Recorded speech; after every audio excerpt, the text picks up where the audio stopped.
Iran में परमाणु भंडार को लेकर के जो ट्रंप की प्लानिंग है वो अपने आप में बहुत महत्वपूर्ण हो जाती है, क्योंकि आसमान से लेकर जमीन तक ट्रंप की ओर से तैयारी पूरी कर ली गई है। ईरान के परमाणु भंडार पर कब्जे का प्लान हमने बताया आपको कि ट्रंप ये चाहते हैं कि जिस तरीके से ईरान पर कब्जा करना है तो यहां पर पूरा फोकस करना है, परमाणु भंडार पर कब्जे का यहां पर प्लान किया गया है। दावा यह है कि स्पेशल फोर्स को ईरान भेजा जाएगा, ये उनका प्लान है। इसी के साथ साथ दावा यह भी है कि ऑपरेशन में आईडीएफ की मदद ली जाएगी।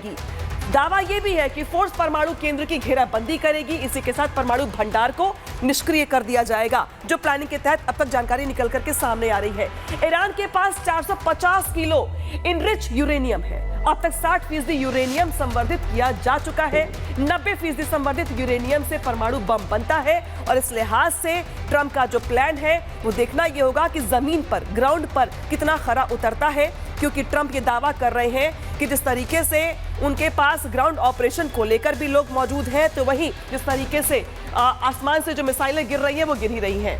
मिसाइल अटैक और बमबारी से भी ईरान कमजोर नहीं पड़ा है, ये जरूर देखने में आ रहा है। और ना तो उसने परमाणु कार्यक्रम रोके हैं, और अब तो अमेरिका ईरान की कमर तोड़ने के लिए, उसने खत्म करने के लिए एक सीक्रेट प्लान भी बना लिया है। अब वो प्लान क्या है आपको समझाएंगे, लेकिन जरा सोचिए कि जहां पे अमेरिका के पास इतने बड़े प्लान हैं कब्जा करने को लेकर, तो ईरान की ओर से भी अपना बैक कवर तैयार कर लिया गया है। क्या है वो बैक कवर, समझाते हैं आपको इस खास रिपोर्ट के जरिए।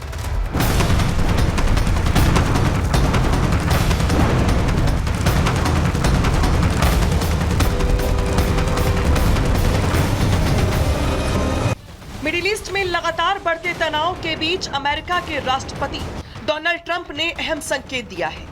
ईरान के खिलाफ चल रहे अमेरिका और इजराइल के सैन्य अभियान में ट्रंप अब ईरान की दुखती रग पर हाथ रखने की तैयारी में है। उनकी नजरें कुर्द लड़ाकों पर हैं, जो महत्वपूर्ण भूमिका निभा सकते हैं। रिपोर्ट्स के मुताबिक अमेरिकी खुफिया agency central intelligence agency Iran के कुर्द लड़ाकों को हथियार देकर वहां जनविद्रोह भड़काने की योजना पर काम कर रही है। अमेरिकी राष्ट्रपति डोनाल्ड ट्रंप ने एक इंटरव्यू में कहा,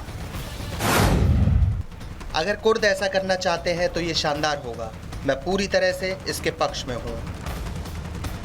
हालांकि उन्होंने ये स्पष्ट नहीं किया कि क्या अमेरिका अब कुर्द बलों को हवाई समर्थन देगा।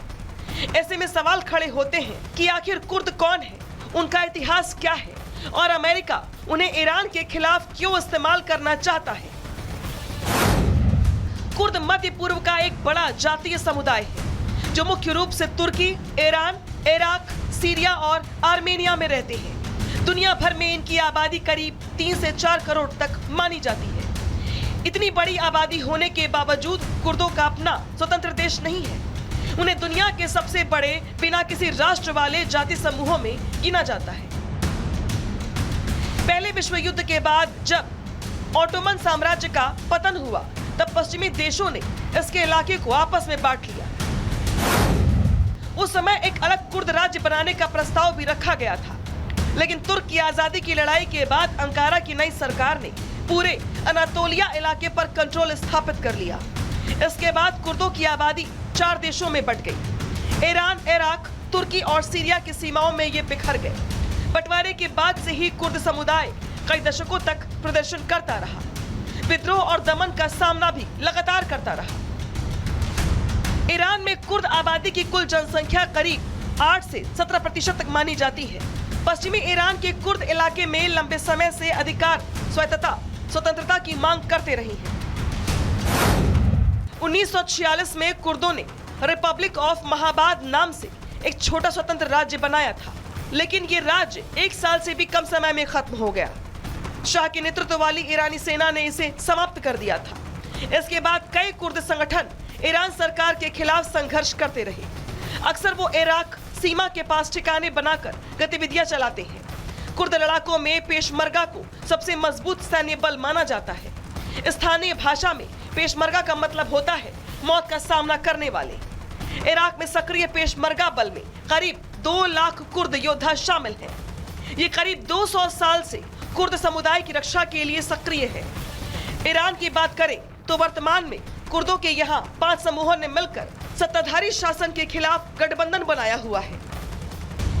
और यही वजह है कि CIA ईरानी कुर्द समूहों को हथियार देकर इस्लामिक गणराज्य के खिलाफ विद्रोह भड़काने की रणनीति पर विचार कर रही है। इस योजना के पीछे कुछ मुख्य उद्देश्य हैं। इनमें ईरान की सेना को सीमा क्षेत्रों में उलझाना, सरकार के संसाधनों को अलग अलग मोर्चों पर बांटना, ईरान के अंदर अन्य जातीय समुदायों को भी सरकार के खिलाफ खड़ा होने के लिए प्रेरित करना शामिल है। एक्सपर्ट्स का ऐसा मानना है कि कुर्द लड़ाके ईरान के कुर्द बहुल इलाकों पर कब्जा कर सकते हैं, लेकिन देश के अंदर बहुत दूर तक बढ़ पाना उनके लिए मुश्किल ही साबित होगा।